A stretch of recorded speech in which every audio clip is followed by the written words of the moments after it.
Vamos orar mais uma vez para iniciarmos a nossa aula. Nosso bom Deus, pelas tuas misericórdias nós nos achegamos aqui hoje. Nós tivemos o privilégio de cantar louvores ao Senhor, de ler a tua sagrada palavra e agora vamos nos debruçar diante dela, junto com os nossos irmãos do passado,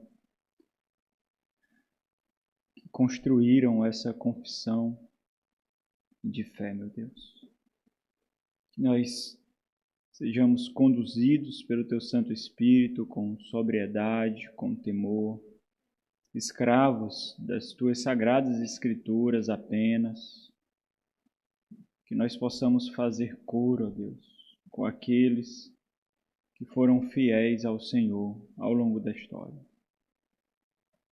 Que nós possamos mostrar distintivos da nossa eleição, da nossa redenção em Cristo Jesus. Rogamos a Ti, Deus, que a Tua boa mão nos sustenha. Seja conosco, Deus. Nós não temos poder algum para fazer as Tuas palavras serem cravadas no nosso coração e mudar a nossa mente. Somente o Senhor é capaz de tão gloriosa obra. Então nós clamamos a Ti e suplicamos que esse seja um clamor verdadeiro, Deus. Muda, Deus, o coração que há em nós. Continua tão maravilhosa obra de transformação. Ajuda-nos, ó Pai, a nos parecermos mais com Cristo, nosso Redentor. Que nós possamos ter consciência do nosso pecado e necessidade de salvação. Que nós possamos olhar para a igreja do Senhor, a noiva do Teu Filho, e amá-la como Cristo a ama e demonstrou tão maravilhoso amor naquela cruz.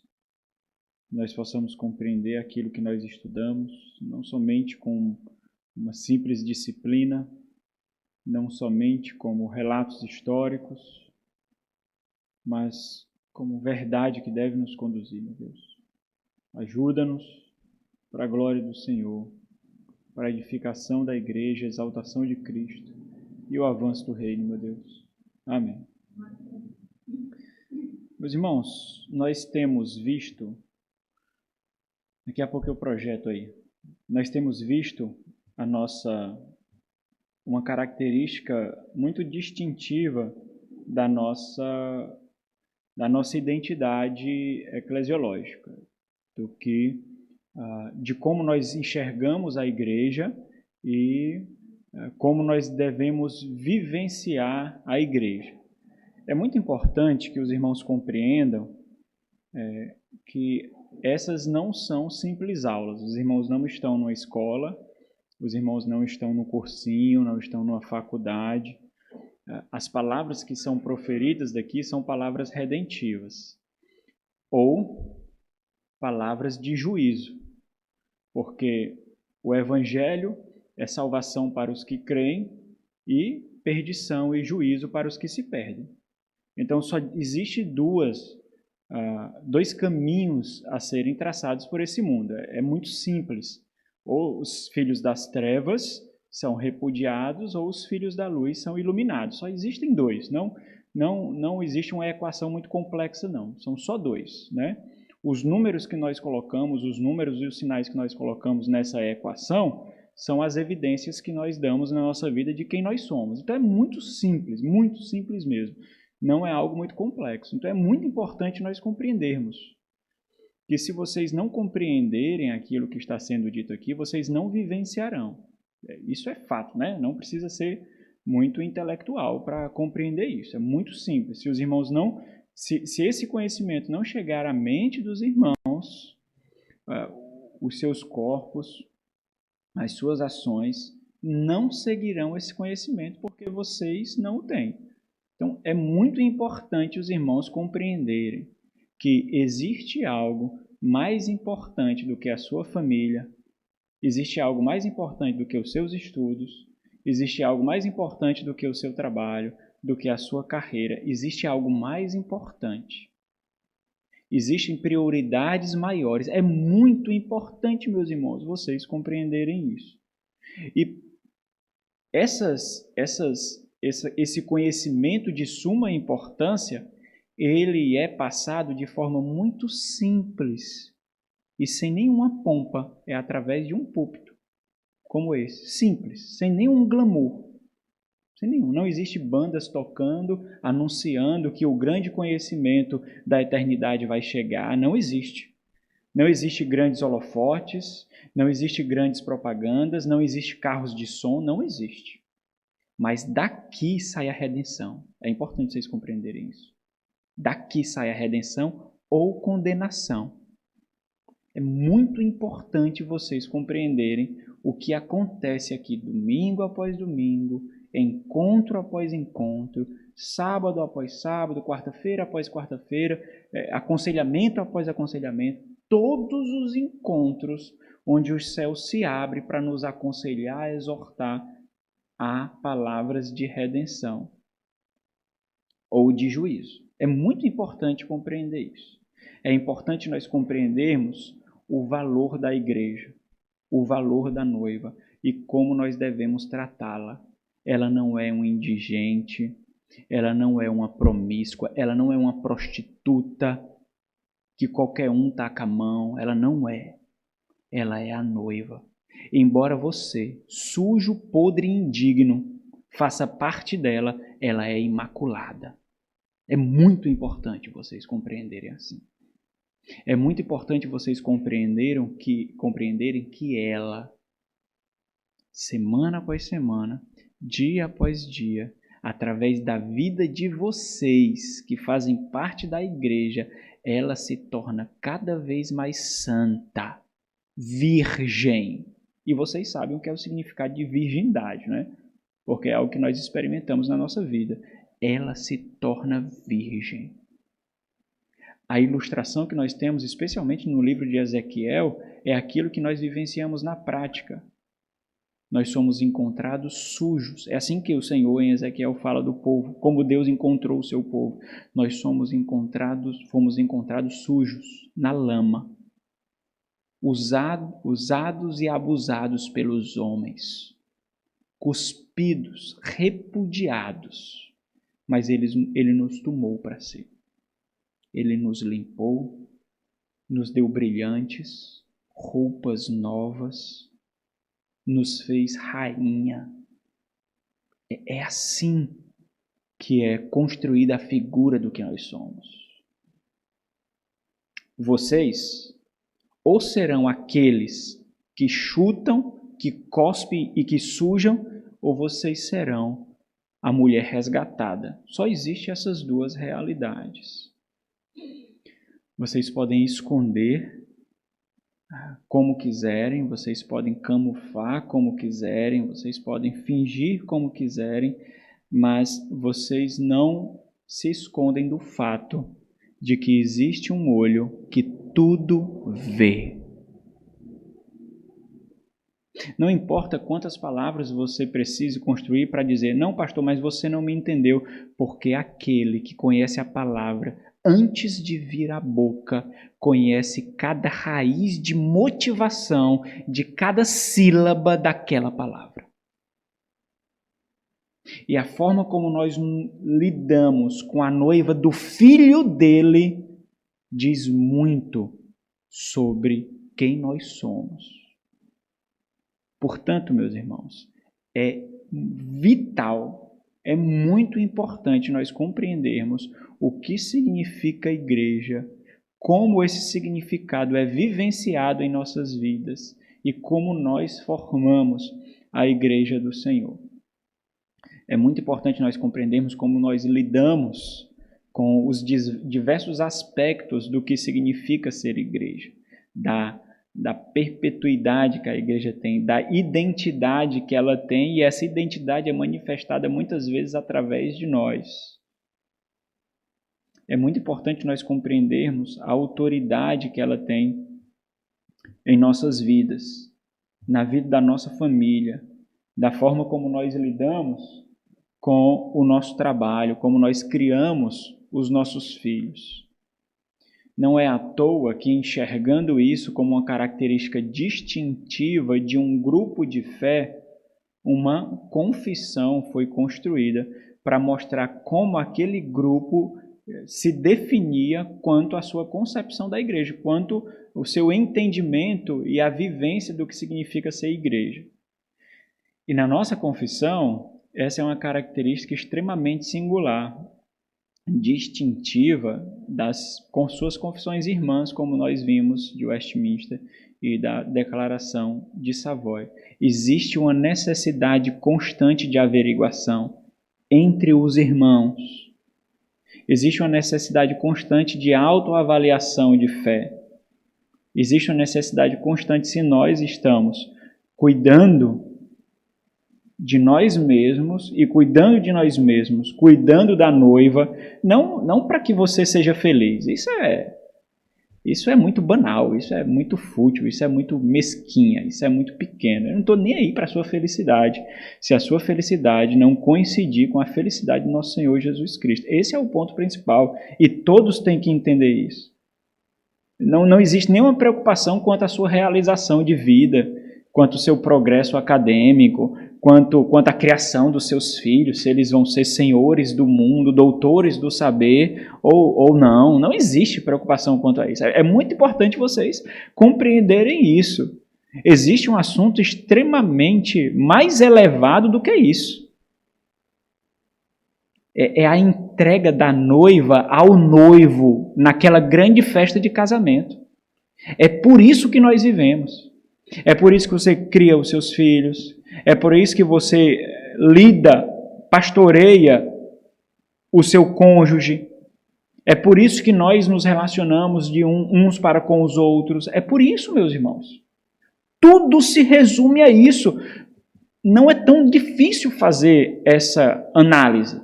Basta ver o que vai tocar a eternidade. O que vocês acham que vai tocar a eternidade da vida de vocês?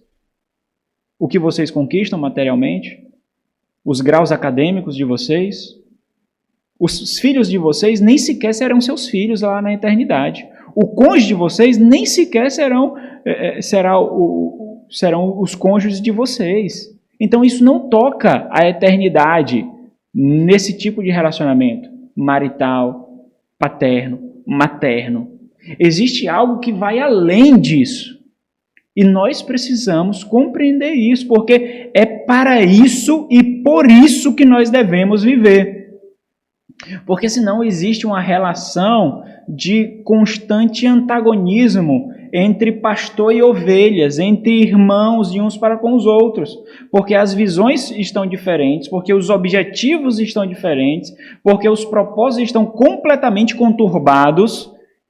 E aí vai haver adversidade ao invés de união e harmonia. Então é muito importante vocês compreenderem. Vocês estão traçando um caminho para algum lado da eternidade aqui. Ou junto com o inferno e Satanás, no lago que arde em fogo e enxofre, ou de glória no novo céus e nova terra com o Senhor Jesus Cristo. Mas vocês estão traçando esse caminho aqui. Esse caminho está sendo traçado aqui. E daqui vocês vão para a eternidade. Os seus filhos. Então, que prejuízo será quando vocês se depararem com o fato de que vocês discursaram tanto para o seu cônjuge, para o seu filho, para aquele que você ama, o quanto você o amava, o quanto você disse que ele é a sua vida, e você jogar ele no inferno? Que desgraça será essa? Que prejuízo será esse? Então, não entendam errado. A forma como vocês lidam com a noiva revela como vocês amam o noivo. É muito importante vocês compreenderem isso. Essa dinâmica ela foi compreendida desde os primórdios da Igreja do Senhor. É uma verdade que nós vemos em todo o Antigo Testamento. Nós vemos essa verdade em todo o Antigo Testamento. A forma como os judeus lidavam com os sacrifícios, com o templo, com o culto, com os profetas. Porque os profetas eles são colocados diversas vezes pelo próprio Senhor Jesus Cristo e ao longo de todo o Novo Testamento como um distintivo de veracidade de fé. Quando ele diz, matastes os teus profetas. Não ouvistes os teus profetas. É a mesma coisa do Senhor dizer assim, vocês procuraram me matar, vocês procuraram me destruir.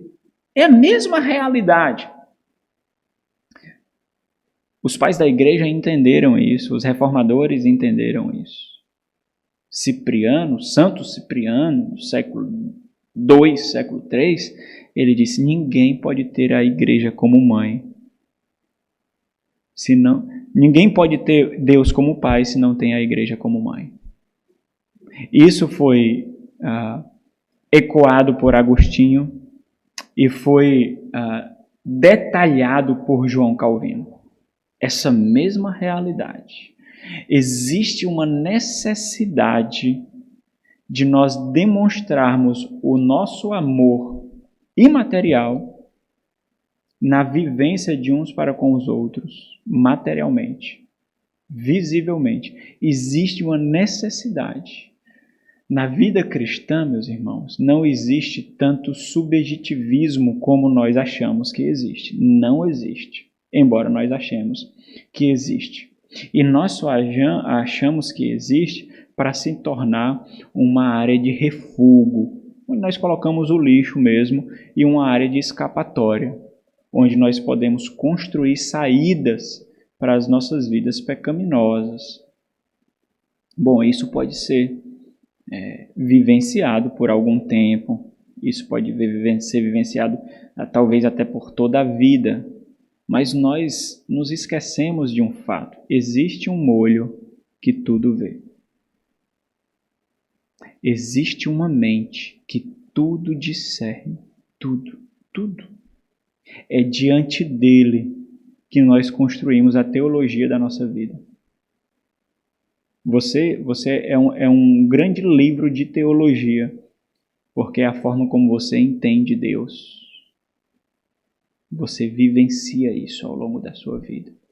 As suas decisões demonstram como você compreende, o quanto você está comprometido com Ele, com a fé, os seus relacionamentos, os seus projetos de vida, as necessidades que são forjadas no coração, porque necessidades só são forjadas diante de um ambiente propício. Por que você acha que tem algumas necessidades e eu tenho outras? Por que você tem alguns sonhos e eu tenho outros? Porque a atmosfera no nosso coração, onde são forjados os nossos sonhos, anseios e necessidades, são diferentes. Então, é muito importante nós compreendermos, meus irmãos, que foi nos dado aspectos do reino para nós governarmos, para nós vivenciarmos a fé. A forma como nós lidamos com os portais da eternidade, que é a igreja. Na igreja nós vemos os portais da eternidade. Todas as vezes que nós nos reunimos, janelas do céu são abertas para nós contemplarmos a eternidade com o Senhor. Todas as vezes. Então, existe uma necessidade de profunda reverência, meus irmãos. Existe a compreensão de que nós nos adentramos numa zona redentiva. E nós precisaremos vivenciar isso no dia a dia das nossas vidas, nas coisas mais comuns, nas coisas mais básicas da nossa vida. No nosso trabalho, no relacionamento com ímpios, no relacionamento com parentes que são ímpios, a forma como nós lidamos com o dinheiro, com os bens que nós temos, a forma como nós educamos os filhos, como lidamos com o cônjuge, como tratamos os santos, os eleitos, como desenvolvemos os nossos estudos, como projetamos as nossas ambições profissionais, nós demonstraremos como nós vivemos o que nós somos. A igreja está no centro disso. A sua vida vive na periferia da igreja. É assim que você tem que entender. A igreja não está na periferia. A igreja não está nos cantos da sua vida. A igreja está no centro da sua vida. Você precisa ensinar isso para os seus filhos. Você precisa ensinar isso para os seus cônjuges. A igreja é o centro. É ao redor dela que nós construímos as nossas vidas e formamos as nossas agendas. Os santos do passado que construíram essa confissão compreenderam isso muito bem. Por isso, a grande necessidade de averiguar constantemente a redenção, a salvação, a regeneração daqueles que fazem parte. Por quê? Porque o regenerado é ensinável. O coração que o regenerado recebeu, ele aprende. Ele aprende. Ele sabe que está em um processo. E não é um processo de embrutecimento, não. É um processo de aperfeiçoamento. E o aperfeiçoamento leva necessariamente à necessidade do aprendizado. Um coração regenerado entende que erra, que ainda é deformado e está caminhando à perfeição do Pai. Por isso a necessidade, então, de constante averiguação. E então nós temos que entender a necessidade de que a igreja tem autoridade dos céus para identificar os eleitos. A igreja tem essa autoridade. A igreja é o martelo de Deus na terra para mostrar os nomes que estão escritos no livro da vida. Foi esse o texto que nós lemos. Aquilo que foi determinado nos céus será manifestado na terra através de quê? Da igreja. Por isso que nós não brincamos aqui quanto membresia. Nós não brincamos aqui quanto igreja. Nós não temos nenhuma preocupação de fazer uns aos outros felizes, conquistar as suas vidas, serem confortáveis. Não existe nenhuma preocupação disso. Pouco importa o seu filho para mim, pouco importa o seu cônjuge para mim. Para mim, ele não é o seu filho, ele não é o seu cônjuge, ele é uma ovelha ou ele é um bode, um lobo. Só existem essas realidades. Não existe esse peso emocional no lidar, não. Seja quem for. Não existe quantos presentes eu ganho, não existe quantos mimos eu ganho, não existe isso. Ou são lobos ou são ovelhas. Só essas duas realidades. E é assim que nós lidamos.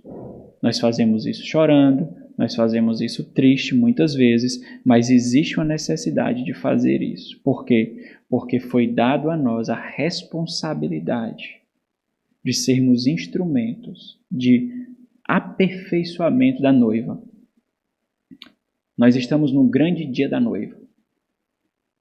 Ela está sendo perfumada. Da primeira vinda de Cristo à segunda vinda de Cristo. Ela está sendo perfumada. Ela está sendo adornada, colocada adornos. Quais são os adornos? A forma como você lida com as dificuldades no trabalho, a forma como você educa os seus filhos, a forma como você se relaciona com seu cônjuge. Esses são os adornos. A forma como nós tratamos o culto, a importância que nós entendemos sobre o culto. Esses são os adornos, meus irmãos. Adornos. Às vezes nós tiramos alguns, não é? Nós tiramos. Às vezes nós queremos pintar a noiva como coringa. Uma conta estridente, isso é um coringa. Pá. Não pode. Não pode. Nós limpamos, colocamos uma sombra mais delicada. Estou entendendo até de maquiagem agora. Mas entenda, são as suas ações.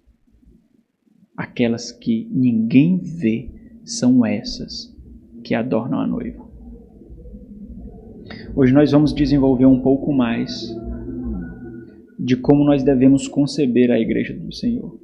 E é importante entender que existe uma igreja única, santa, harmônica. Mas mais importante ainda é entender que essa realidade invisível para nós, ela se torna visível em nós e através de nós. São os aspectos dessa igreja universal. Essa multidão de testemunha que está ao nosso redor, olhando para nós, para que nós cheguemos ao fim da carreira, como eles chegaram. E lá nós receberemos os aplausos e as boas-vindas, não somente do nosso Rei, mas dos nossos irmãos, com quem nós passaremos toda a eternidade. E nós veremos como valeu a pena cada luta, cada levantar. Lá nós mostraremos as feridas na alma, nós mostraremos as feridas. Que coisa maravilhosa, nós teremos feridas para mostrar. Nós mostraremos as feridas santas. Que coisa maravilhosa, meus irmãos. Nós não podemos chegar sem feridas lá. Nós não podemos. Nós não podemos chegar sem cicatrizes, sem marcas. Nós não podemos. Busquem as feridas santas, meus irmãos. Busquem. Nós estaremos ao redor de testemunhas com suas feridas, com as suas cicatrizes.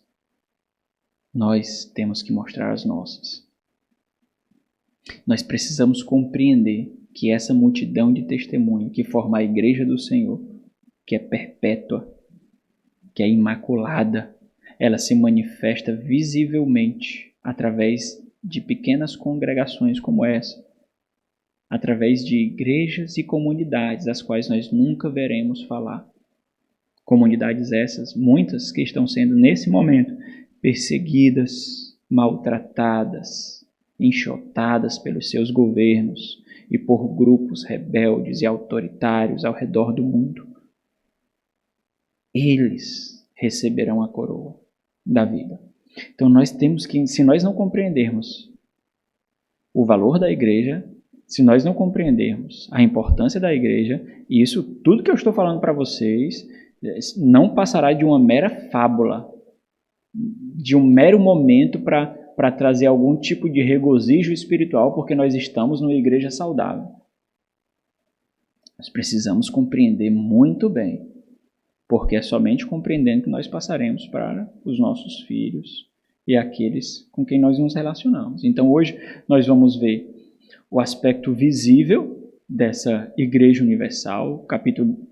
O parágrafo de 1 a 4 fala dessas características da igreja universal, né? Foca na igreja universal, embora os versículos 5 ao 15 foque mais na igreja visível, na igreja local, mas é extremamente interessante que mesmo gastando um tempo nesse esboço, e esse esboço não foi feito junto com a confissão no século XVII. Foram os estudiosos que foram vendo os tópicos sendo repetidos, as linhas de contato sendo desenvolvidas, e então colocaram esboço. Esse esboço nós vemos. E é interessante que nós vemos que mesmo nesse tópico onde é abordado mais características dessa igreja universal, dessa igreja invisível, né, nós vemos a necessidade de averiguação daqueles que constituem em vida a igreja universal. Porque se você é regenerado, você também faz parte da igreja universal. Mas existe uma necessidade de ratificação, de averiguação, de autenticidade. É na igreja local onde você recebe o lastro de autenticidade para dizer se a sua fé é autêntica ou não. Não é meramente subjetivo, embora necessite dessa subjetividade para que a igreja averigue. Subjetividade é justamente dizer, não, mas eu sinto isso, eu anseio por isso, eu espero isso, mas não fica só aí. Existe a necessidade de ver evidências, de tocar nessa materialidade da fé. Por isso que nós precisamos produzir frutos. Os frutos são evidências. Por isso, então, que são usadas muitas metáforas para nos explicar isso. E todas as metáforas que são usadas são metáforas materiais, né? Perceptíveis, visuais, né? Como a árvore e os seus frutos, por exemplo, e a necessidade de ser cortada se os frutos não forem bons ou se não derem frutos, e a necessidade de ser mantida se os frutos forem bons. Então, essas realidades devem tocar a nossa vida. E aí vocês precisam entender que nem todos os frutos da árvore, meus irmãos, estão na parte frontal da árvore. Nós não podemos ver todas as maçãs, por exemplo. Existem frutos que estão mais escondidos. Existem frutos que estão mais dentro da árvore, que nós não podemos ver, mas eles estão lá. Mas o dono da árvore sabe que eles estão lá. Então, é a forma como vocês vivem a vida de vocês quando nós não vemos como igreja. São os frutos. Agora, se esse fruto que está lá dentro for podre, ele vai apodrecer a árvore toda. Nós temos que entender isso. Ou vai cair e morrer. Né? Então, vamos lá. No parágrafo 2, nós vemos outro distintivo dessa igreja universal, agora a sua identidade visível. Então, tendo definido essa identidade invisível da igreja, a Confissão de 89 agora, ela define como essa realidade invisível se torna visível através da igreja local. Daí, meus irmãos já percebem a necessidade de algum tipo de avaliação. Por quê? Porque essa identidade invisível, ela se torna visível. Aonde? Na igreja local. Aqui a Confissão de 89, ela segue em grande parte a Declaração de Savoy. Por quê? Porque é uma declaração congregacional. A Confissão de Westminster, ela não possui um texto paralelo, por exemplo, equivalente ao parágrafo número 2 da Declaração de Savoy e da Confissão de 89. Pois, mesmo pontuando sobre a igreja visível, a Confissão de Westminster ela continua fazendo bem mais definições sobre as características da Igreja Universal. Observe que na Confissão de 89 ela procura amarrar todos os pontos para enfatizar a necessidade de evidência de regeneração naqueles que constituem a igreja local, a igreja visível. Por isso que, se vocês abrirem aí, ou derem uma olhada aí, vocês vão ver a exposição da expressão santos visíveis.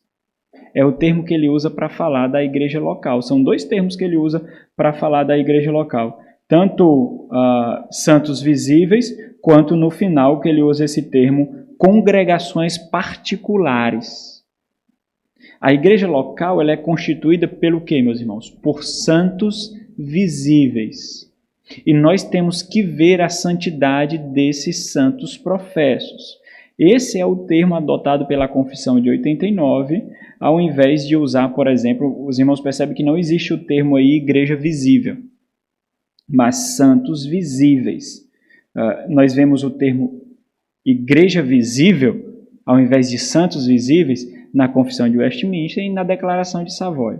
E a Confissão de 89 observou a necessidade de averiguar a santidade daqueles que fazem parte da igreja.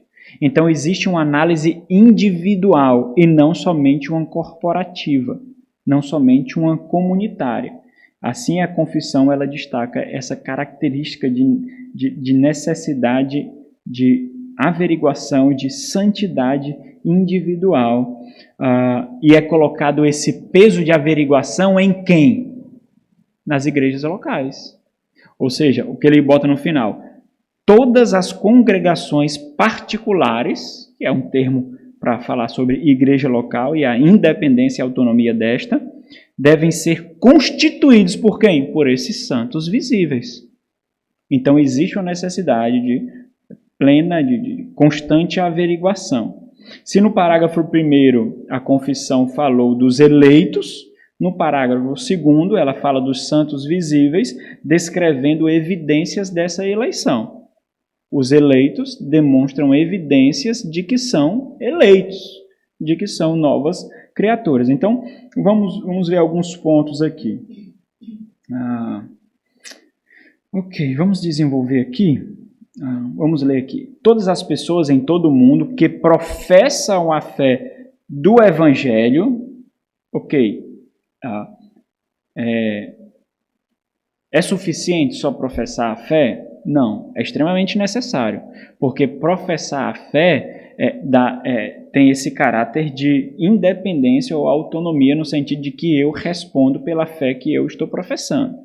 Mas existem outras características, a obediência a Deus por meio de Cristo, de acordo com isso, de acordo com essa profissão de fé, mais o quê? E que não arruinam a sua própria profissão por quaisquer erros de subversão do fundamento. Ele está falando de erros tão graves que minam o fundamento da fé que você professa. É isso que ele está dizendo. Por quê? Porque erros nós cometemos. Mas nós não cometemos erros que destroem o fundamento da profissão que nós fazemos. Ou seja, para os erros dos santos existe um limite. Um limite. Existem pecados que nós não cometemos, existem gravidades na nossa vida que nós não cometemos, porque nós não temos aquele mesmo coração a tal ponto de cometer tão ardilosa maldade. Nós não cometemos erros que agridam fundamentalmente a nossa profissão. Nós não cometemos. Por isso que nós podemos chegar diante de alguns professos e chegar ao seguinte diagnóstico: você não é crente. Você não é crente. Porque esse tipo de comportamento o crente não tem. Um regenerado não tem esse tipo de comportamento. Porque isso daí destruiu o fundamento basilar da sua profissão.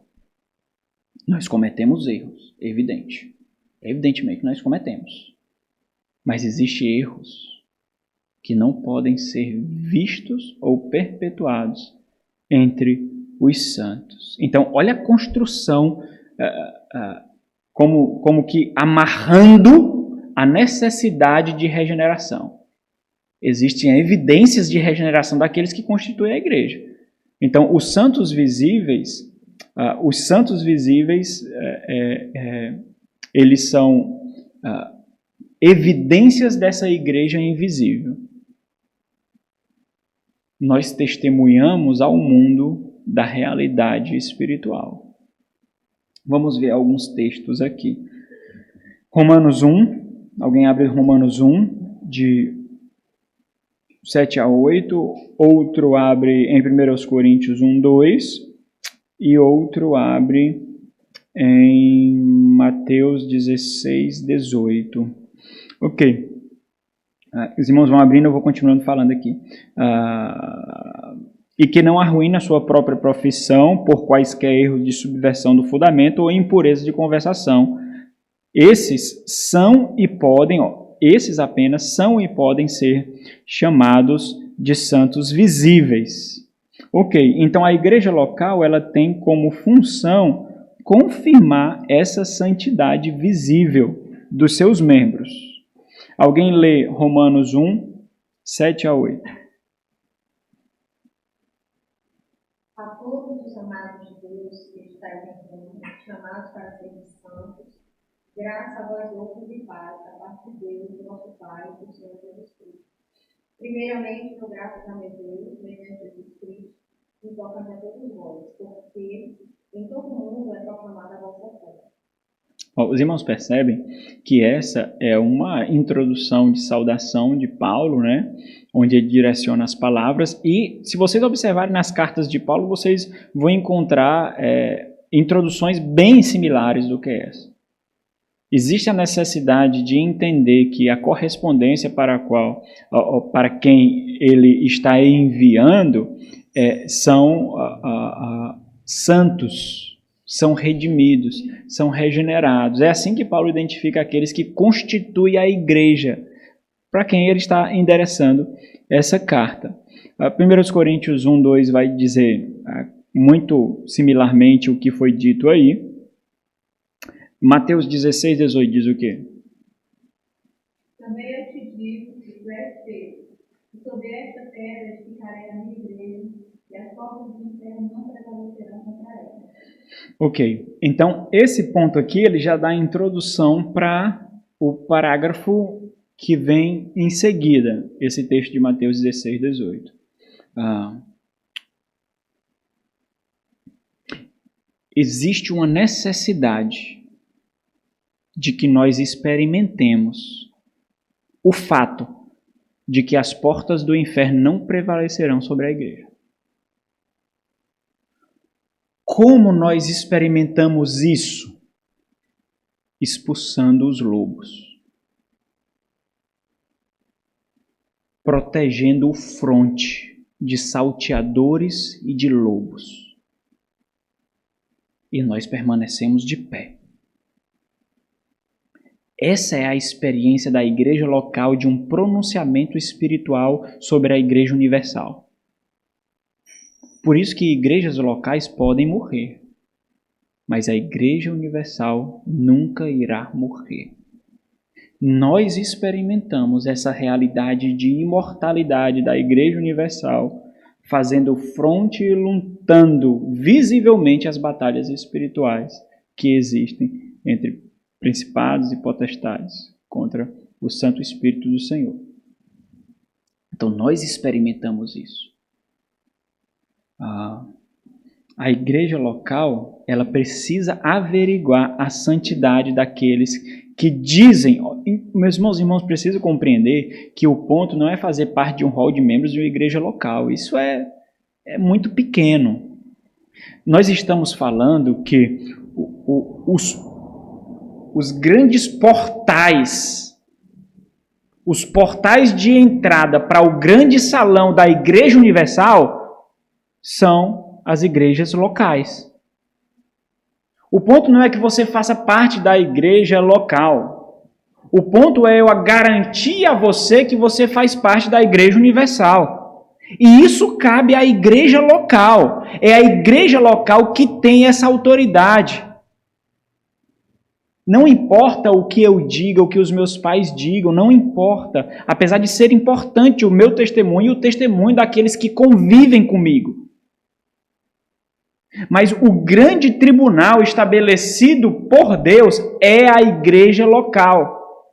Por isso, meus irmãos, a maldade de tantas igrejas receberem membros que não são regenerados, portanto não são eleitos, portanto não têm os seus nomes escritos no livro da vida, portanto não fazem parte da Igreja Universal no seu hall de membros.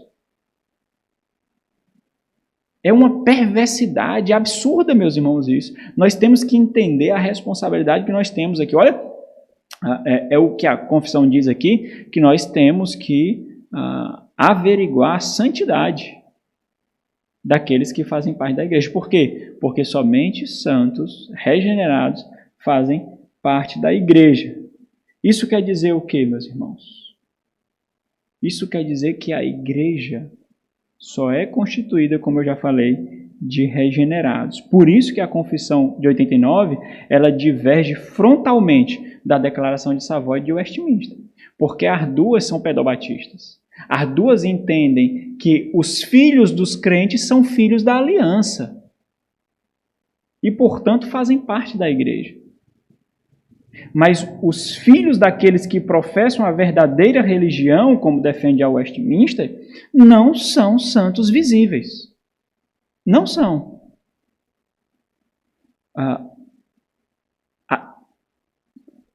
É muito difícil, meus irmãos, compreender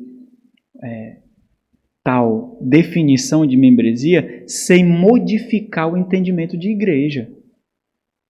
É muito complicado. Por isso a necessidade de compreendermos, então, o que significa a igreja. Outro ponto. Dos tais, de quais tais? Desses que constituem, que tem todas essas características aqui, dos santos visíveis, que no parágrafo 1 ele chama de eleitos. Dos tais, somente deles, todas as congregações particulares, ou seja, as igrejas locais, devem ser constituídas. E aí essa membresia santa da igreja. Nós lemos o texto de Mateus 18 aí, nós conhecemos o texto de 1 Coríntios, capítulo 5, que mostram ações diferentes em tensão para proteger a igreja. Os irmãos observam que 1 Coríntios capítulo 5, naquele cenário em que havia uma relação imoral, sexualmente imoral, entre o membro da igreja ali com uma mulher, esposa do pai dele, em que há uma necessária ação cirúrgica muito diferente daquilo que foi desenvolvido como uma espécie de padrão de trazer o membro de volta. Por quê? Porque aquele erro cometido ali foi um erro que atingiu o fundamento. Por isso que nós não vemos o mesmo processo de Mateus 18 sendo experimentado em 1 Coríntios capítulo 5. Aquele erro foi extremamente grave e trouxe prejuízo de reputação, de testemunho da própria igreja que habitava num ambiente completamente imoral, promíscuo, devasso, que era a cidade de Corinto. Então, aquela ação correspondeu ao contexto que eles viviam diante da situação que Paulo encontrou. E é interessante que Paulo diz assim, Paulo o manda expulsar da igreja, mas o ponto de Paulo é também instruir e mostrar a responsabilidade da igreja, porque mesmo assim ele manda a igreja se reunir para fazer isso. E esse texto vocês já conhecem, nós vamos passar por ele. Ok. Então existe a identidade visível dessa igreja invisível. E por isso que se a igreja visível, a igreja local, revela a identidade de uma igreja universal e invisível, é necessário então que eles sejam santos. Porque somente os santos fazem parte da igreja. Ok?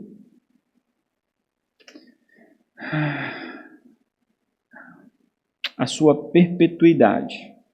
A ideia de que, independente do que nós vejamos, ela vai perpetuar.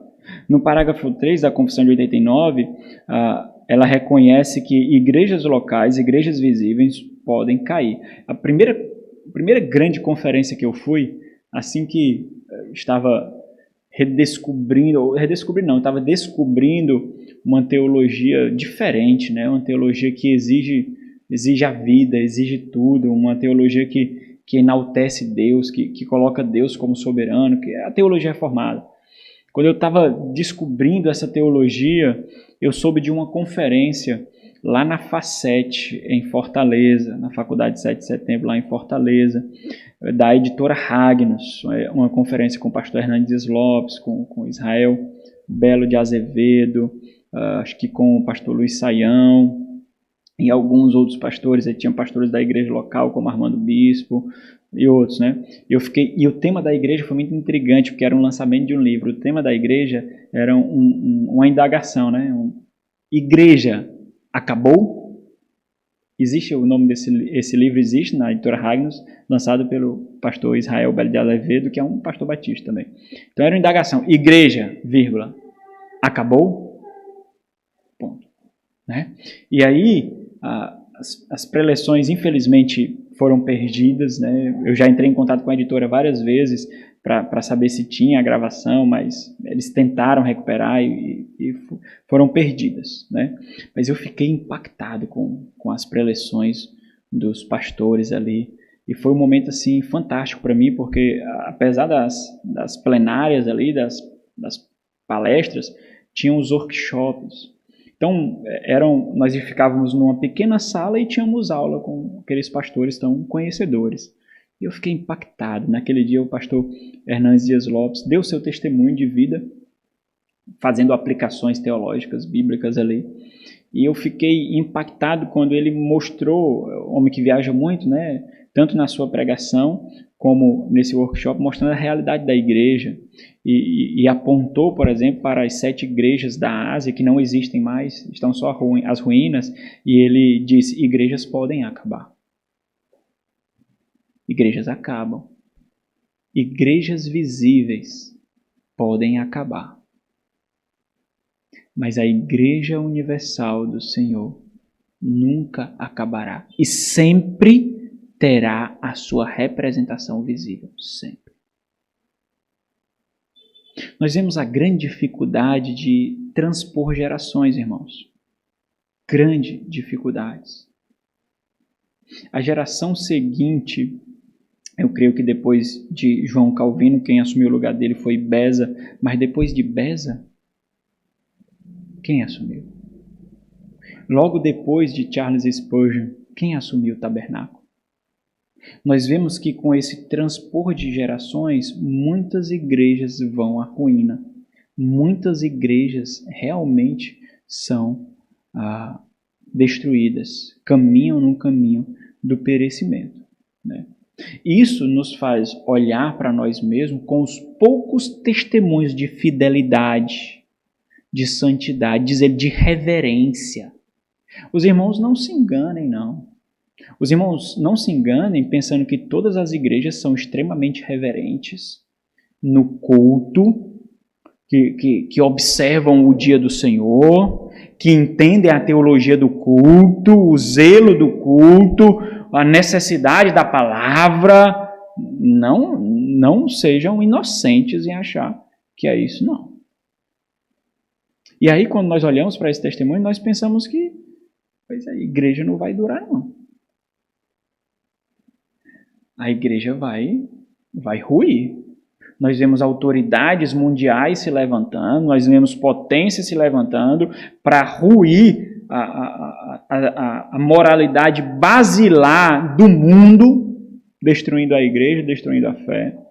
E nós percebemos, então, um grande inimigo e chegamos ao ponto, às vezes, de pensar que a igreja não vai conseguir, não. A igreja vai ruir. Mas essa não é a realidade, porque as portas do inferno não prevalecerão. Mas ele está falando de uma igreja, ele não está falando dessa igreja de Russas. Ele não está falando dela, porque essa igreja pode morrer. Ele está falando da igreja da qual essa é a demonstração visível, que é a igreja universal do Senhor, que é a igreja invisível, formada por todos os santos, todos os tempos, em todos os locais. O que pode tornar a perpetuidade da igreja improvável. Quando nós olhamos para isso, rapaz, é muito improvável que a igreja prevaleça. É tanto que nós vemos uma militância gritante contra cristãos no mundo todo. Por que existe essa militância? Porque para eles existe uma chance de arruinar a fé. Porque se não houvesse na concepção deles uma chance disso acontecer, eles nem perseguiam. Por exemplo, imagine como aconteceu com Constantino ali no século IV, ali, quando percebeu que a religião cristã não podia ser destruída, então ele estatizou. Tornou a religião de Roma a religião cristã. Então, essa percepção de que a igreja está sendo perseguida e constantemente massacrada nos dá, às vezes, um entendimento de improbabilidade que ela permaneça. Contudo, a expressão visível da Igreja Universal sempre existirá. Ela é indestrutível. Samuel Waldron, ele diz o seguinte: ambas, as Escrituras e a Confissão, estão falando da indestrutibilidade da visível Igreja Universal. Ou seja, sempre haverá representação visível da Igreja Universal. Pode não ser essa, mas outra nascerá. Outra será mantida. Sempre existirá a representação visível. Aqui o parágrafo 3 da Confissão de 89 e da Declaração de Savoy tem como correspondente o parágrafo 5 da Confissão de Westminster. Então vamos lá, o primeiro ponto aqui que eu coloquei para os irmãos separando para ficar mais didático. As igrejas mais puras debaixo do céu estão sujeitas à mistura e ao erro. Isso é fato. Meus irmãos, nós temos que encarar a realidade, e isso eu falo com muito cuidado, porque pode servir de desculpas para os carnais. Mas nós não devemos ser idealistas com a igreja. Nós caminhamos em santidade, mas aqui nós não experimentaremos plena pureza. E esse é o ponto que pode gerar desculpa para os carnais. Pode gerar desculpa para que aqueles que talvez não consigam mais mortificar a sua carne, porque talvez nem coração novo tenha para mortificar a carne, entendam assim, não, mas pastor, vai existir pecado, né, pastor? Pecado vai existir. Pastor, mas também não dá para ser 100%. Não dá para ser 100%. Né? São desculpas, às vezes, que nós damos para o nosso cônjuge, damos para os nossos filhos. Você tenta com o filho e não consegue. Não, mas também é criança, né? E aí nós podemos dar a mesma desculpa para a igreja. Não. Isso sempre, apesar de nós não sermos idealistas, mas realistas diante da luz que nós temos, nós sempre devemos levantar as nossas armas contra isso. Sempre. Sempre. O joio e o trigo há no mundo, não é na igreja não. Olha a parábola lá. A parábola do joio e do trigo fala que o campo é o mundo, não é a igreja. Aprendi isso muito errado no início da minha conversão. Essa era a grande desculpa para ter joio dentro do campo que é a igreja. Era assim que identificavam a parábola. Mas é absurdo como Satanás cega, porque a parábola fala bem claro que o campo é o mundo. Se o campo fosse a igreja, nós pudéssemos nos contentar de que dentro da igreja necessariamente vai haver joio e trigo, para que então Mateus 18, 1 Coríntios capítulo 5, para que as disciplinas, para que a supervisão, para quê? A igreja só deve haver trigo. O joio tem que ser queimado. Tem que ser queimado o joio. A igreja só deve haver trigo. E os irmãos já viram a foto do joio e do trigo pertinho? É muito similar, não é não? É muito parecido. Então você precisa ter uma perícia maior para averiguar. Eu nem sabia que eu ia falar disso, não tinha colocado a foto aqui. Pessoal da técnica, aí. Um dia a gente chega lá, Senhor, assistindo algumas pregações do pastor Marco Granconata, o pessoal pode colocar aí? Eu disse, oh meu Deus, um dia eu vou chegar lá também. Não volte antes não, Senhor, para eu. Entendeu? Precisa perícia, nós precisamos analisar com calma. Opa, eu tenho que ter certeza, viu? Tenho que ter certeza, porque senão eu vou estar tirando um trigo. Nós temos que ter certeza, para ver se é joio mesmo. Nós temos que ter. Se é uma erva daninha, se é um parasita, se é alguém camuflado. Na linguagem que nós temos estudado no Sermão do Monte, se é um hipócrita. Porque o hipócrita é o ator, é o encenador. O joio é o encenador do trigo, é o ator do trigo. Nós temos que perceber isso. Então nós temos que entender, meus irmãos, que não serve de desculpa o fato de que nós lutaremos contra partículas de concreto no coração regenerado. Infelizmente, existe. Nunca de desculpas. Nunca como desculpa. Nunca, meus irmãos. De forma alguma. Por isso que é necessário maturidade. Porque existe um necessário equilíbrio em lidar com isso. E somente sabedoria santa e bíblica e maturidade nos dará condições para isso. Caso contrário, nós vacilaremos e nós ou colocaremos maior peso, ou então abriremos as portas e entrará tudo. Né? É necessário, então. Igrejas locais, então, não são imunes. Nós vemos isso na igreja de Corinto, né? Por isso tem tantos textos aí da igreja de Corinto. É interessante como nós vemos Paulo falando da riqueza de dons da igreja de Corinto, meus irmãos. É impressionante falar. Imagine assim, ó. Para que o Senhor dá os dons, meus irmãos? Para que o Senhor dá os dons aos santos? Para quê? Edificação da igreja. A construção que eu tenho na minha mente é o seguinte, rapaz. A igreja de Corinto estava num ambiente tão corrupto, tão deficiente, tão perigoso para a sua ruína, que o Senhor encharcou e deixou isso muito claro com todos os dons e mais dons, para manter aquela igreja firme diante do avanço do inferno, do avanço de Satanás e as suas hostes. E Paulo revela essa realidade espiritual e mostra isso para eles.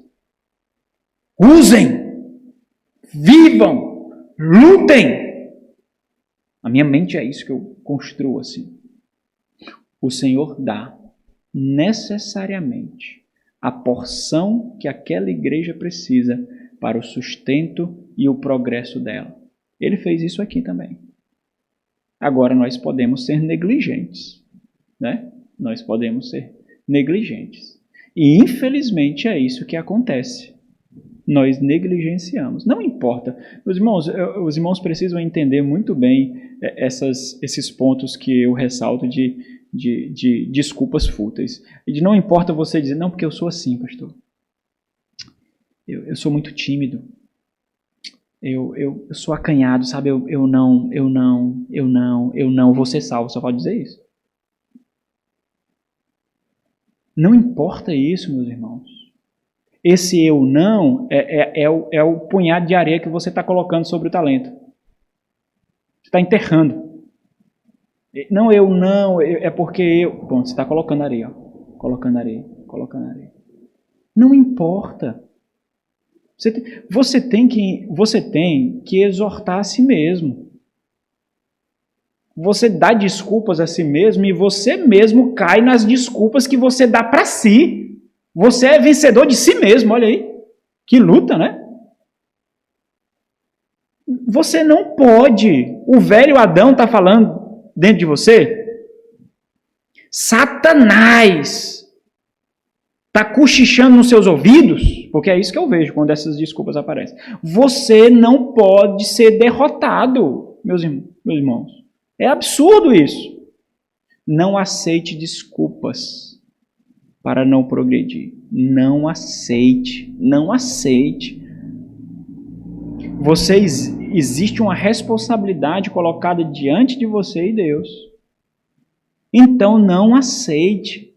Os cristãos hoje caem de uma forma muito... Meu Deus, rapaz. Nenhuma criança que está começando a engatear cai tão fácil. É impressionante. E não importa quanto conhecimento receba, quanta instrução receba. É muito fácil a sua carne ganhar de você. É muito fácil. Lembra lá de Paulo, existe uma luta. Se a carne está ganhando, isso significa o quê? E o espírito? É fraco? É mole? Nós precisamos entender, meus irmãos, que embora nós não estejamos imunes à queda, à mistura do erro, nós somos indesculpáveis se não lutarmos contra ele. Nós temos que percebê-lo, analisar e lutar.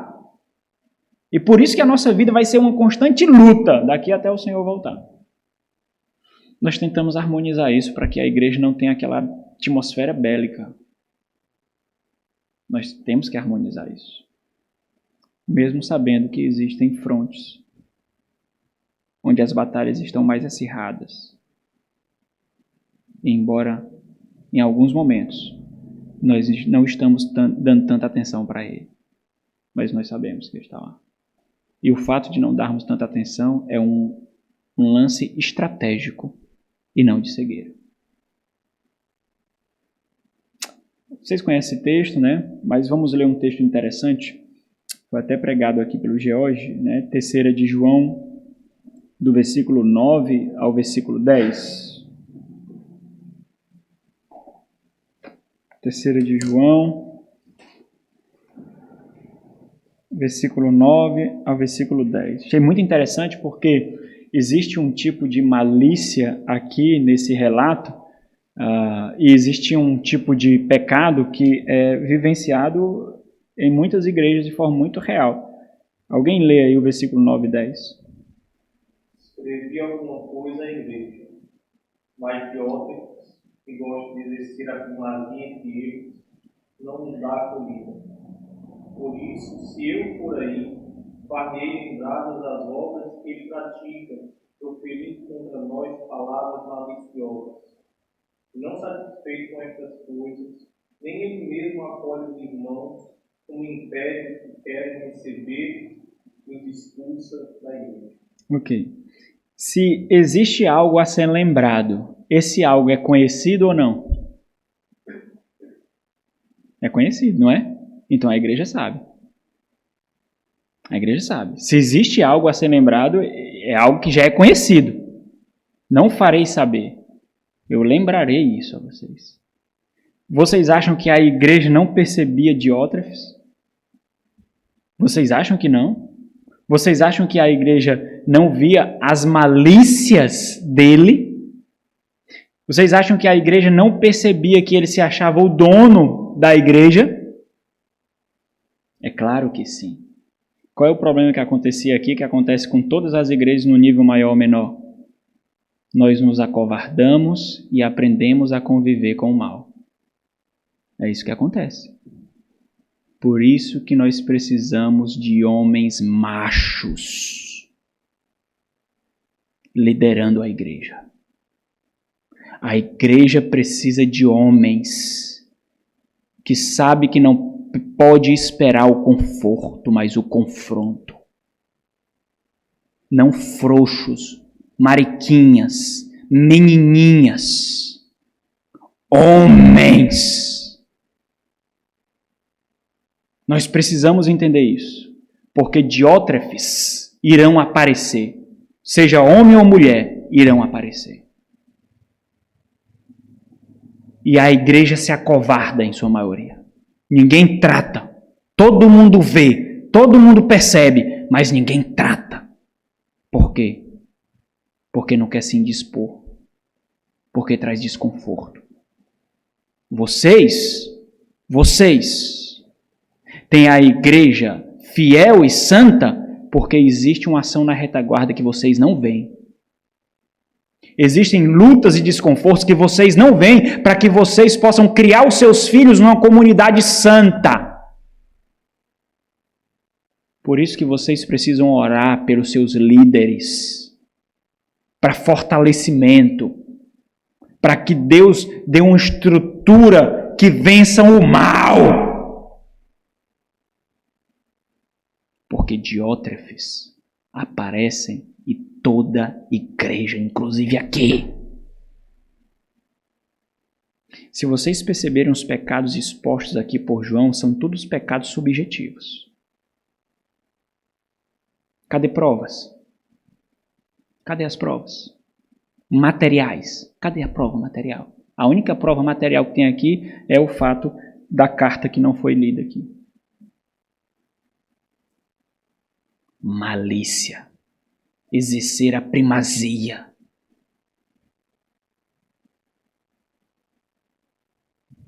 Nós precisamos compreender, meus irmãos, contra quem nós estamos lutando. Satanás é infinitamente mais inteligente do que você, astuto do que você, sagaz. Você precisa compreender isso. E às vezes o Diótrefes é o seu cônjuge, é o seu filho.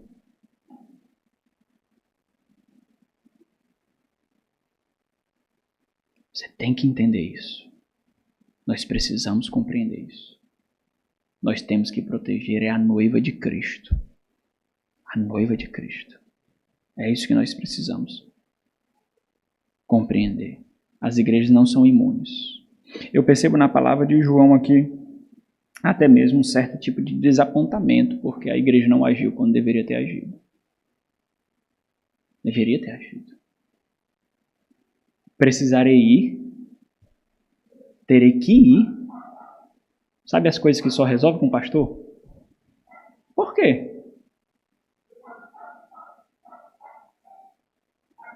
lembra lá de querer receber as recompensas dos homens que nós estamos estudando. É querer receber as recompensas do pastor. O pastor tem que ver, tem que perceber. Eu fiz algo. O pastor tem que ficar sabendo o que eu fiz. Eu sou uma porcaria, meus irmãos. Vale alguma coisa? Eu não valho nada. Tem momentos que eu me odeio. Eu não valho nada. Querer fazer alguma coisa para algum tipo de enaltecimento meu. Isso não vale de nada. O Senhor vê em secreto. E em secreto Ele te recompensará. Se não, tudo que você vai ter é o meu tapinha nas costas. Tudo. É isso que o Senhor Jesus nos ensina? Tudo que você vai ter. Nós precisamos ter cuidado, porque o diótrefes pode ser você. E eu vou aí. Viu? Eu vou aí. Lembrar-vos de quem ele é.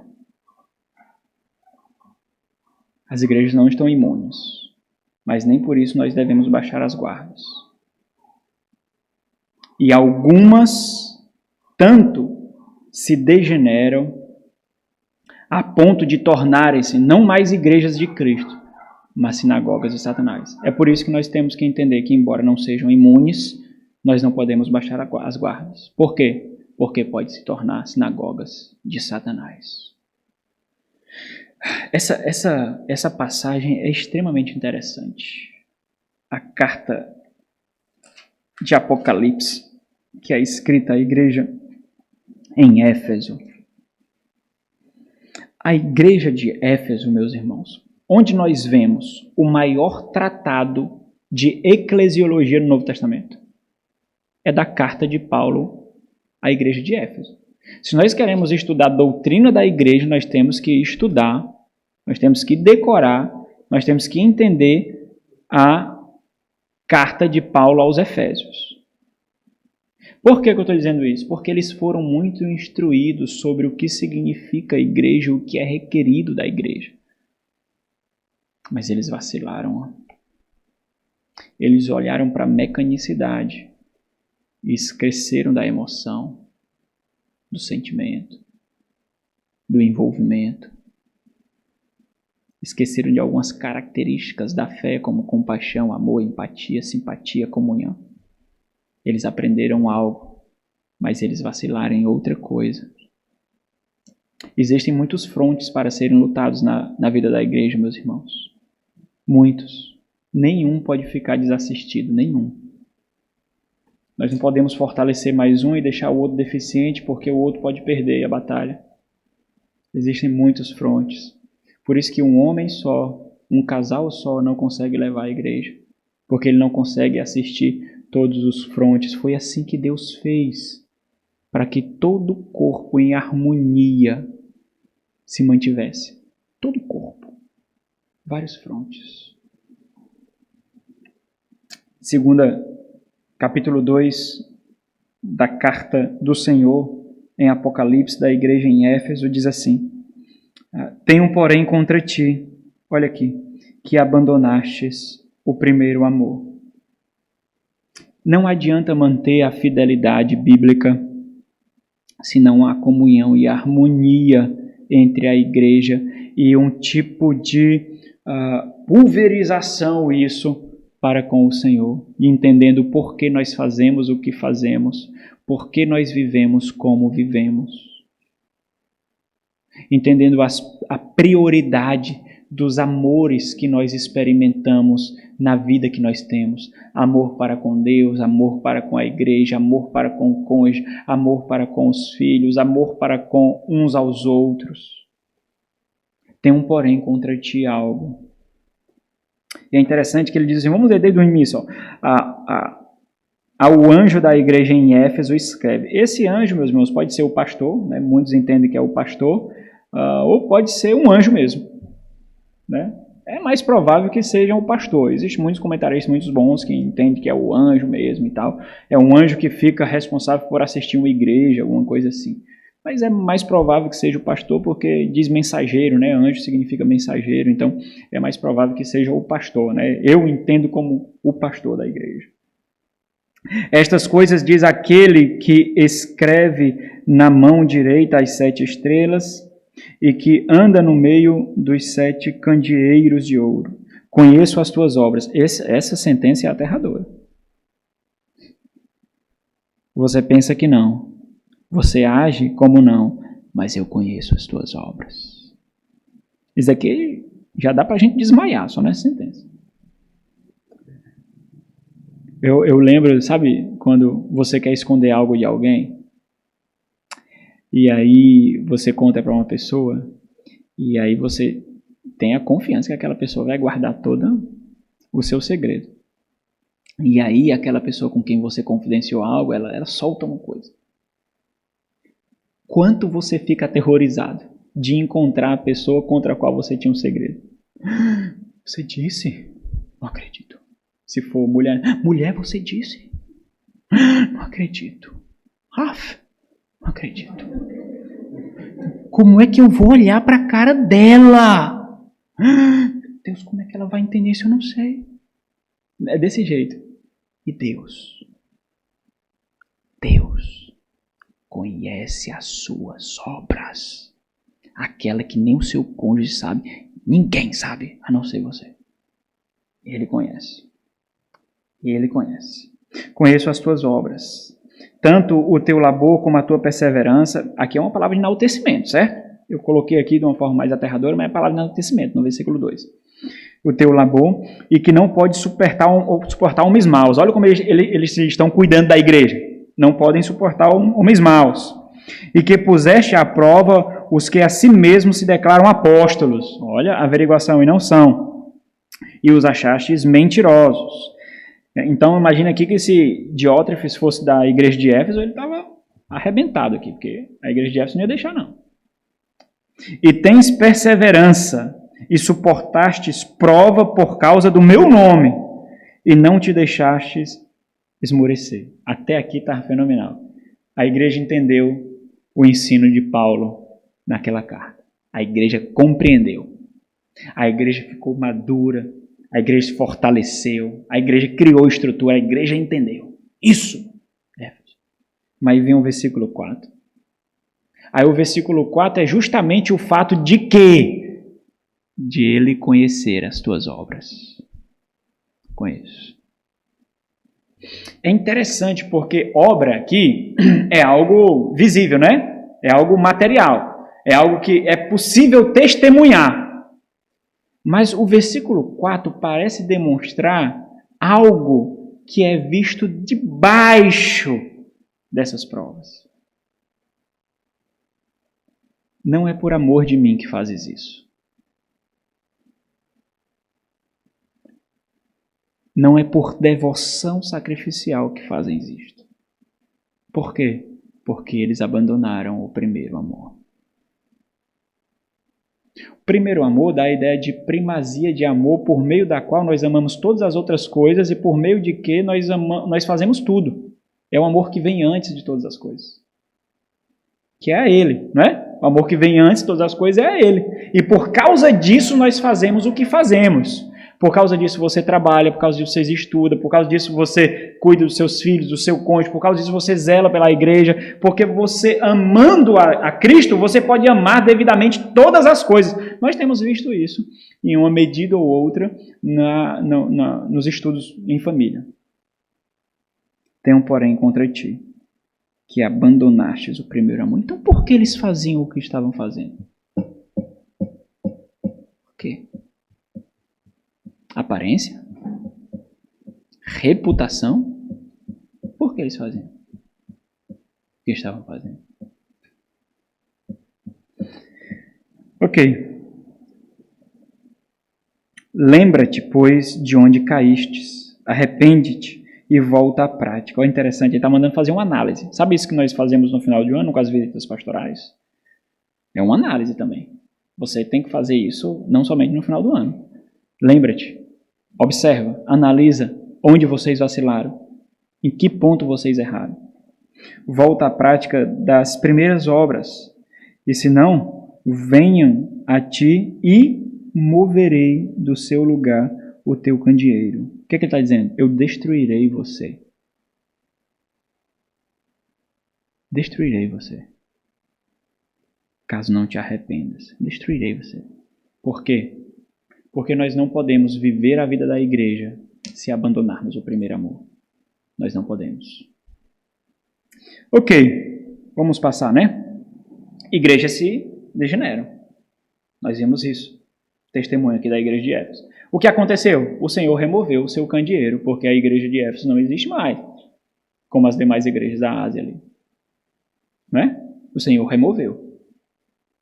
Ok? Existem algumas cartas posteriores que mostram que, cartas extra-bíblicas, né, que isso demorou, né, demonstram bom testemunho da igreja em Éfeso, né, mas não perpetuou isso.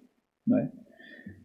Ok. No entanto, Cristo sempre teve e sempre terá um reino neste mundo até o fim dele, para aqueles que creem nele e fazem profissão de seu nome. Então, qual é o ponto que eu coloquei aqui? A Igreja Universal sempre terá visibilidade. Nós não vamos ler esses pontos aqui, meus irmãos, porque nós já conhecemos, né, esses versículos, e eu creio que nós não precisamos mais nos prolongar disso, porque eu já falei muito sobre isso. Talvez Mateus 16, 18 seja o grande texto disso, em que o Senhor afirma que aquilo que ele construirá permanecerá, e as maiores forças contra o reino de Cristo não prevalecerão, que é o reino de Satanás, que é o reino parasitário aqui, ok? Então, o último parágrafo para a nossa exposição hoje, a Igreja Universal, a sua autoridade agora. O parágrafo 4 é o último, em que a Confissão de 89 se destina a desenvolver características da igreja no seu aspecto universal. A partir daqui ele vai falar estritamente sobre a igreja local. Para devida compreensão é necessário voltar ao contexto. Por quê, meus irmãos? Porque aqui nós vamos ver os reformadores, em sua grande maioria, identificando o Papa como o anticristo, que é aquele que virá para usurpar a autoridade de Cristo, né? Então, o contexto ali era esse. Não existia uma instituição de maior autoridade diante de quem os reis faziam continência, prestavam reverência, que não fosse a Igreja Católica e o seu líder maior, que é o Papa. Então, qual é a ideia do anticristo? É o exercício de um governo mundial. É um exercício de influência e autoridade em grande escala. E isso o Papa exercia. Hoje isso diminuiu absurdamente, por causa do enfraquecimento da fé, por causa do enfraquecimento do cristianismo, embora exerça ainda muita influência. Tanto que o Papa não pode dar um arroto que os maiores jornais publicam. Então, o Papa não pode proferir algum tipo de absolvição, né, como ele absolveu aqueles há pouco tempo que cometeram abortos, né, estavam absorvidos ali. Então, embora ele exerça influência, isso nem se compara à autoridade que ele exercia no século, até aquele século ali, 16, né? Nós vemos um pouco antes disso, o papado, a Igreja Católica perdendo o seu poder quando perdeu ali a influência em todos os países do Reino Unido ali, né? Então perdeu ali o poder. Então nós vemos aí o início de um enfraquecimento, mas tirando essa realidade, não existia uma autoridade mundial maior em amplo território do que o Papa e a Igreja Católica. Então é natural nós compreendermos porque a maioria dos reformadores, né, não sei, posso dizer todos, mas a grande maioria dos reformadores identificaram o Papa como o anticristo, que é falado lá na segunda carta de Paulo aos Tessalonicenses, no capítulo 2. Nós vamos ler aqui, né? Embora ostentasse para si, o Papa de Roma não é, em qualquer sentido, o cabeça da igreja. É isso também que a confissão aqui quer falar. Então, o parágrafo 4 da Confissão de 89 e da Declaração de Savoy, ela tem como correspondente o parágrafo 6 da Confissão de Westminster. O parágrafo 6 da Confissão de Westminster é o último parágrafo da Confissão de Westminster. A Declaração de Savoy, salvo engano, tem 5 parágrafos e a Confissão de 89 tem 15 parágrafos, usando aí alguns artigos da Declaração de Savoy que não foram incluídos na Declaração de Savoy, é um apêndice, é um anexo ali. As 3 confissões, elas se precipitam em identificar o ofício, não a pessoa, é o ofício, é a função de quem está lá, do Papa da Igreja Católica Apostólica Romana como o anticristo. Segundo Tessalonicenses capítulo 2, versículo 3 e 4, fala desse homem da iniquidade, o filho da perdição, aquele que viria usurpar a autoridade de Cristo, como o Senhor, não somente da igreja. Embora seja compreensível e aparentemente apoiado por todos os reformadores. Contudo, assim como a Confissão de Westminster assim como a Confissão de Westminster fez uma revisão, fez algumas revisões, e dentre essas revisões esse ponto também foi observado, talvez alguma representatividade maior, apesar de ser muito difícil, poderia fazer uma revisão. Por que é difícil? Porque a igreja presbiteriana, ela tem uma liderança nacional. E aí ela pode fazer formalmente uma revisão na sua confissão. As igrejas batistas, por serem congregacionais independentes, não têm isso, né? Existem as associações, existem as convenções, mas existe uma intrínseca independência da igreja local. Então é muito difícil. O que é mais comum são as próprias igrejas locais que adotam as confissões fazerem as suas próprias revisões, né? É difícil demais isso acontecer na Confissão de 89. Então vamos aqui, ó. O que é o anticristo, meus irmãos? Só para os irmãos entenderem aqui, né? O anticristo não significa apenas aquele que é contra Cristo, mas aquele que toma o lugar de Cristo. Ao invés de Cristo, ele. Isso é o anticristo. É aquele que usurpa o lugar. Aí por que é importante compreender que o contexto mostra que o Papa foi identificado assim? Porque o Papa é o vigário de Cristo. Vigário é o quê? Substituto. É assim que a Igreja Católica entende. O Papa é o vigário de Cristo. É um termo latim que quer dizer substituto. Mas quem é o vigário de Cristo? Existe um vigário de Cristo. Quem é o vigário de Cristo? Espírito Santo. Eu vou, mas eu vos enviarei um Consolador. Ele é o substituto de Cristo. Ele é o vigário. Assim como a única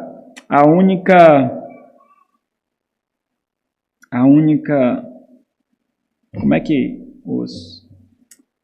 sucessão apostólica é o Novo Testamento. Existe sucessão apostólica? Existe. É o Novo Testamento. Só isso. Só existe uma sucessão apostólica. Quem é? O Novo Testamento. Ok? Então vamos lá. Existe uma nota na confissão de vocês, não existe? Uma nota de observação? Lá embaixo tem uma nota, né? Dizendo: discordamos da parte final desse 4º parágrafo, pois cremos que quando a Escritura fala sobre a figura do anticristo escatológico, ou seja, aquele que virá e será o sinal dos últimos tempos, por isso que estão olhando muito para a China esses dias, por isso que o discurso da China é muito perigoso, de que nós precisamos levantar uma autoridade nacional, mundial, nós precisamos de uma liderança mundial. Por isso que a ONU é olhada com tantos maus olhos pela igreja, porque a ONU, ela exerce influência em um país, 2 países? Não, no globo. Então por isso que as igrejas, os crentes ficam tão alertados com a China, com a ONU, com essa necessidade de levantar uma autoridade mundial. Por quê? Porque é isso que o anticristo fará. É isso que vai acontecer. Então, esse exercerá influência, poder e autoridade no mundo. Controlará o mundo, inclusive a fé e o exercício da fé. Por quê? Porque existe a necessidade de harmonia entre as religiões. Então, os pontos que as religiões têm que observar os pontos de contato. né? Se a minha religião aceita, por exemplo, a pedofilia, a homossexualidade, a sua religião não pode contrariar, não. Você pode ter a sua religião, contanto que exerça harmonia com a minha. Porque quando você denuncia a minha, não pode haver harmonia. Então essa liderança mundial, ela vai corromper, deteriorar as religiões ao ponto de, ok, é possível ter religião, contanto que seja harmônica. Pronto. E aí, o que é que os impérios que destruíram o povo de Deus no Antigo Testamento faziam? Misturavam o povo de Deus com povos pagãos. Para quê? Para tirar a sua identidade. A sua identidade é constituída por quê? Sua religião, por sua cultura. É assim que é constituída a identidade. Então, destruindo a identidade, destruía a nação. Então, por isso que estão olhando com muitos maus olhos isso. E, evidentemente, é normal, né? Ok, então vamos lá, para a gente terminar aqui. O Senhor Jesus, então vocês observam a nota de vocês, a nota que tem na confissão de vocês, está muito bem posta aí. O Senhor Jesus Cristo é o cabeça da igreja. Quando vocês leem isso, vocês não somente olham para o que é dito, por exemplo, em Efésios capítulo 1, mas vocês olham para contra quem eles estão dizendo isso. Isso é um pouco... para a gente não tem tanta realidade, mas para eles, ele está dizendo, o Papa não é o cabeça. Cabeça é quem? É quem tem a soberania, quem tem a autoridade. Ou seja, o corpo, ele age de acordo com o que a cabeça manda. Não é? A cabeça manda, tem alguns que o controle é maior, né? Mas de acordo com o que a cabeça manda. Entendeu? Então é o seguinte, para a gente nós devemos que entender que não é o Papa, mas também nós devemos que entender o seguinte... Não importa o tamanho da família na igreja. Não importa quanta influência aquela família ou aquela pessoa tem na igreja. Só existe uma autoridade sobre a igreja. É Cristo.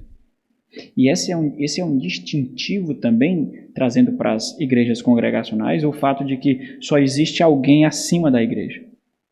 Não existem presbitérios, não existem sínodos, não existem concílios, supremos concílios, não existe. Só existe a igreja. O Senhor Jesus Cristo é o cabeça da igreja, em quem, pela designação do Pai, todo o poder de chamado, instituição, ordenação e governo da igreja está investido de uma autoridade suprema e soberana. Vamos ler só Colossenses 1:18. Esse texto de Efésios aí é muito conhecido, né? Colocou todas as coisas debaixo dos seus pés para ser o cabeça sobre todas as coisas, diz Efésios 1. Colossenses é um texto paralelo, Colossenses 1:18 diz o quê?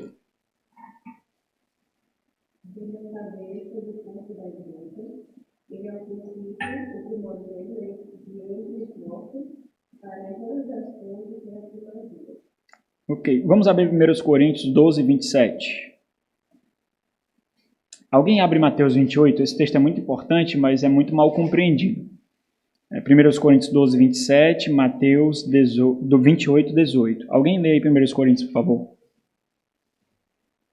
Ora, vós sois corpo de Cristo, individualmente. Olha a metáfora que ele usa. 27:28. Aonde estabeleceu Deus na igreja, primeiramente, apóstolos, em segundo lugar, profetas, em terceiro lugar, mestres, depois, operadores de milagres, depois, donos de curar, socorros, governos, variedade de línguas. Ok, tá bom. O seguinte, quem é o cabeça? É Cristo. Nós somos o corpo. Nós fazemos o que Cristo manda. Olha, ele enviou seus representantes de autoridade. Primeiro estabeleceu. O que ele está dizendo? Ele está dizendo aqui, ó, quem vai conduzir vocês segundo o cabeça? É isso que ele está dizendo. Apóstolos, mestres, profetas, pastores. Eu sou o cabeça. E a cabeça vai conduzir o corpo através de primeiro estabeleceu. Efésios capítulo 4 fala isso com mais desenvolvimento, né? Subiu, desceu, subiu e estabeleceu os ofícios aí, os dons para o exercício do ofício. Né? O texto de Efésios, eu acho que fala sobre isso. Mateus 28, esse texto é muito importante porque o mandamento que ele dá de fazer discípulos, né, de pregar o evangelho, de ir, o mandamento que ele dá, ele está fundamentado em uma autoridade. Vamos ler Mateus 18 ao 20. Diz o quê? Mateus 28, 18 ao 20. Jesus aproximou-se e falou, dizendo: "Toda autoridade me foi dada no céu e na terra." Isso é muito importante. Por isso que ele pode mandar. Toda autoridade me foi dada. O que ele está dizendo? Então preste atenção que eu vou dar a autoridade para vocês. Livre portanto, fazer discípulos de todas as nações, batizando-os em nome do Pai, e do Filho e do Espírito Santo, ensinando-os a guardar todas as coisas que lhes tenho ordenado. E eis que estou convosco todos os dias até a consumação do século. Ok, então você pega toda a autoridade me foi dada. Tem um bloco aqui, esse bloco é fechado com eis que estou convosco. Toda autoridade me foi dada. Façam isso, entendam. Eis que estou convosco. Ok? Vou terminar aqui. Nenhum papa de Roma pode, em sentido algum, ser o cabeça dela. Antes é aquele anticristo, o homem do pecado. Então a Constituição está dizendo realmente que identifica o Papa como anticristo, né? O homem do pecado, o filho da perdição, a linguagem parecida, que se exalta, e aí começa a mostrar descrições do que é anticristo, que se exalta na igreja contra Cristo e contra tudo que se chama Deus, a quem o Senhor destruirá com esse esplendor de sua vinda. Então entenda uma coisa, embora existirá o anticristo escatológico, aquele anticristo, existe anticristos. Então todo aquele que é contra Cristo e quer exercer a primazia sobre Cristo é um anticristo. Um artigo indefinido aí. É um anticristo. Certo? Então, o Papa é um anticristo, mas não é o anticristo que anunciará o final dos tempos.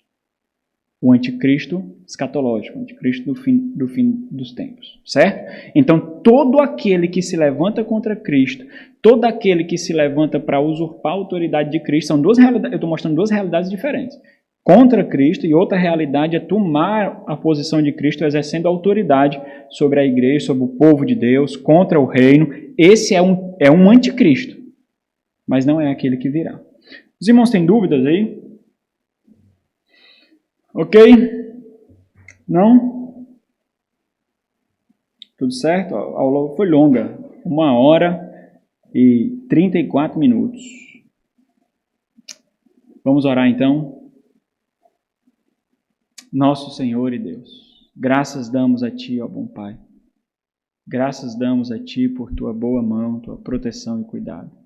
Louvamos o Senhor, Deus, por cuidar de nossas vidas, de forma que nós possamos servir ao Senhor, enaltecer ao Senhor, ter o Senhor como Pai, Cristo como nosso irmão e Salvador, e a Igreja como a pérola mais preciosa,